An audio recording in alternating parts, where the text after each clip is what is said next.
Täällä on kamerat on viritelty ja mikit on viritelty ja Johannes on viritelty ja Iska on viritelty ja päästään aloittamaan illan ensimmäisen osio, eli pikaparlamentti. Tästä ottaakin sitten Johannes koppia.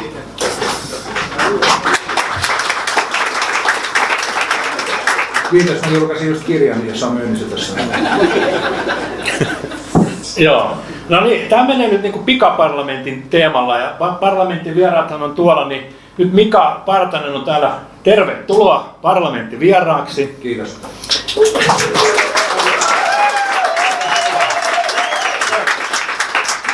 Miltä tuntuu olla vieraana omassa kapakassa? No ihan mukavalta, semmoista vaihtelua. Yksi päivä tähän 25 vuoteen. Mennään sinne 25 vuotta taaksepäin. Kerro vähän, miten se tuli tämän paikan kippari. Mitä silloin tapahtui 25 vuotta sitten? Olin siinä duunissa sitten, tai sitten kävi sillä että silloin se naisystävän kanssa käytiin täällä oluella. Ja tämähän oli vähän erilainen paikka silloin jo, tai vielä. Ja tämä rouva, joka omisti tämän silloin, se kysyi multa, että haluatko ostaa ravintola. Ja mä olin siis ihan perseen auki. Joo. Ja kaikkea. Ja asuin jossain 1741 tuossa Vedoskartalla ja söin 2 kertaa duunissa, kun meillä oli hilloja.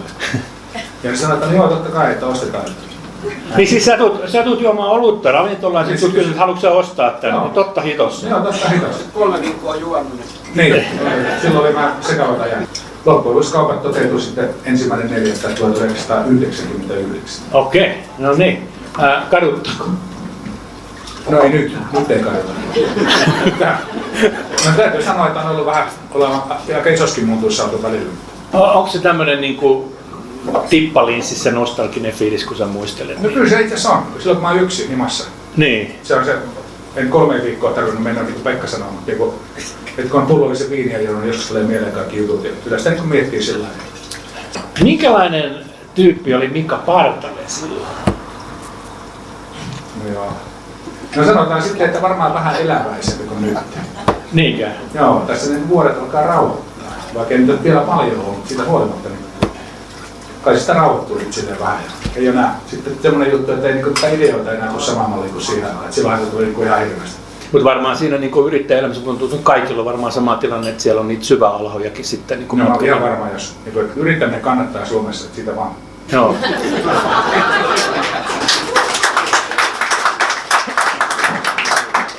Kuinka tärkeä, siis se on niin kuitenkin varmaan ihmisten kautta, niin jos voisi kuvitella, kun ravintolassa ollaan niin sosiaalinen tila ja muuta, niin varmaan se ihmisten kautta tulee se kiitettävyys siihen. Joo, kyllä, niin kun, jos ihmiset on tyytyväisiä, niin kyllä se on mulla aina ollut, että niin kuin, se niin kuin palkitsee. Joo. Tämä nyt voi vähän itsestään sanoa, että palkitaan nyt Mika vähän. Kuinka moni on tyytyväinen Pirkeriin? Saa huutaa.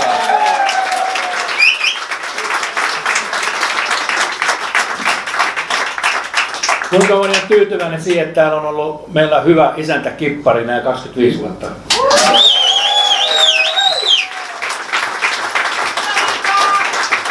Miten sä näet, mikä tämä Pirkerin juttu on? Mikä täällä on tässä kaupungissa? No nyt tietysti kun tässä on ollut vuodet on mennyt ja tämä on muodostunut kovin monille ihmisille esimerkiksi kantapaikaksi tärkeäksi, mikä mä ymmärrän ja olen todella kiitollinen. Niin mä oon aina ajatellut sen sillä lailla jopa silloin alkuvaiheessa, että me ei myydä mehän myydään olutta, mutta me ei myydä sitä. Me myydään sellaista fiilistä, mikä täällä on. Ja siihen tietysti perustuu se, tai kaikki perustuu siihen, että ollaan rehellisiä, hoidetaan asiat niin kuin on sovittu ja tämmöinen niin kuin suoraselkäinen toiminta.